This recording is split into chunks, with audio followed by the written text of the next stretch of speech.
آتے جاتے کے ساتھ اپنی مشکلات کو ذکر کرنا ذلیل و خوار بنا دیتا ہے۔ کون ہے دنیا میں کہ جو پریشان نہیں ہوتا، جس کے اوپر اس کی زبان حکومت کر رہی ہو، اپنی عزت نفس کو بیچنے پر تیار ہو جاتا ہے۔ لالچ ایک ایسی چیز ہے کہ جو اگر انسان میں خدا نخواستہ پیدا ہو جائے، اعوذ باللہ السمیع العلیم من الشیطان الرجیم، بسم اللہ الرحمن الرحیم، الحمد للہ رب العالمین والصلاة والسلام علی رسولہ الکریم واہل بیتہ الطیبین الطاہرین، لا سیما بقیت اللہ فی الاراضین، روحی بارواہ العالمین علی تراب مقدمہ الفداء ولعنت اللہ علی اعدائہم اجمعین۔ اما بعد، قال امیر المؤمنین علی بن ابی طالب علیہ الصلاۃ والسلام، ازرع بنفسہ من استشعر الطمع ورضی بالذل من کشف عن ضرہ وحانت علیہ نفسہ من امر علیہا لسانہ۔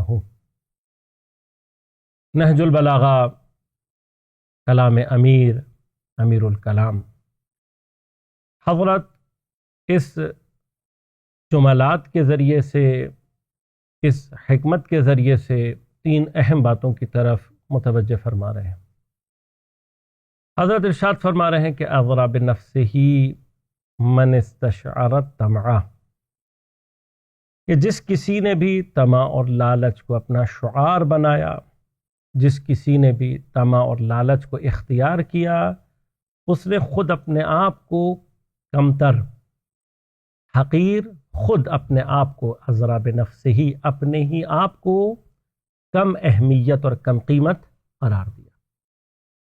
لالچ ایک ایسی چیز ہے کہ جو اگر انسان میں خدا نخواستہ پیدا ہو جائے تو وہ انسان کو بہت چھوٹی چھوٹی اور حقیر چیزوں کے لیے بھی اپنے آپ کو بیچنے پر تیار کر دیتی ہے۔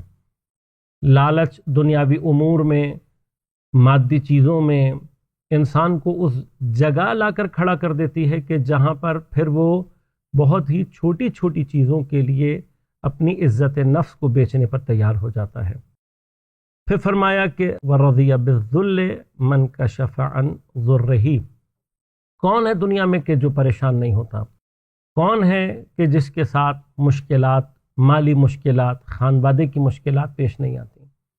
لیکن جو کوئی بھی اپنی ان مشکلات کو ہر ایک کے سامنے کشف کر رہا ہو، ظاہر کر رہا ہو، وہ خود اپنے آپ کو لوگوں کے سامنے ذلیل اور خوار کر رہا ہوتا ہے۔ ہر ایک کے سامنے اپنی مشکلات کا پنڈورا باکس کھول کر بیٹھ جانا، ہر آتے جاتے کے ساتھ اپنی مشکلات کو ذکر کرنا، یہ خود انسان کو لوگوں کی نظروں میں ذلیل و خوار بنا دیتا ہے۔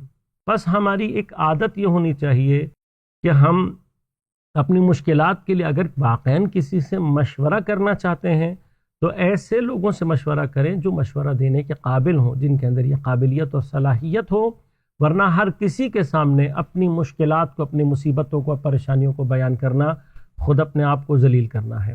وحانت علیہ نفسہ من امر علیہ لسانہ، کہ جس کے اوپر اس کی زبان حکومت کر رہی ہو، جس کے اوپر اس کی زبان حاکم ہو، وہ خود اپنے آپ کو خوار کرتا ہے اور کمتر قرار دیتا ہے۔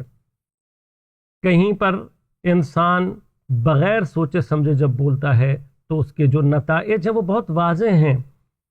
یہ تینوں کے تینوں مقام اگر ہم اپنی جنرل سائیکالوجی کے اعتبار سے بات کریں، انسانی عام نفسیات میں لالچ اور طمع، ہر ایک کے سامنے اپنی مشکلات کو بیان کرنا اور بغیر سوچے سمجھے بات کرنا، حضرت امیر علیہ الصلوۃ والسلام سے آج کے زمانے میں اپنی کردار سازی کے لیے ان تین باتوں کو اپنی زندگی کا حصہ بنائیں، ان سے بچنے کی کوشش کریں اور حضرت کی پیروی کر کے دنیا کے سامنے وہ کردار پیش کریں کہ جو حضرت امیر ہم سے چاہتے ہیں۔ السلام علیکم ورحمۃ اللہ وبرکاتہ۔